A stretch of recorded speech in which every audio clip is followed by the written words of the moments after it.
মাটি এনে পাইপে ভর্তি করেছি বুঝলে, শুধু কয়েক 8-10 হাজার টাকা তো মাটি চলে গেছে আমার।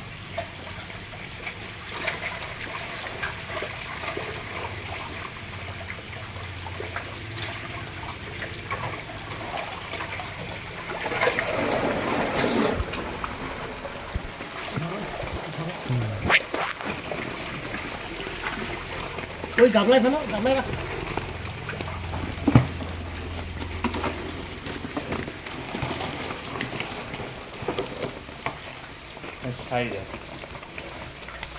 তোমার এই ছোটো সাইজটা থাকবে না, এগুলো আমি রেখে দেবো, একদম ছোটোগুলো আমি রেখে দেবো, ও দেবো, বুঝলে?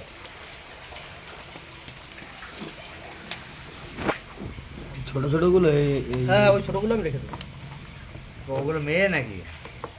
মেয়ে নাকি জানি না, ওই ছোটোগুলো আমি রেখে দেবো, বুঝলে? কারণ ওগুলো আমার ধরে আমি ওই ডিম বসাবো। হ্যাঁ। আর তোমার এই যে সাইজ দেখছো না, এভারেজ যে সাইজ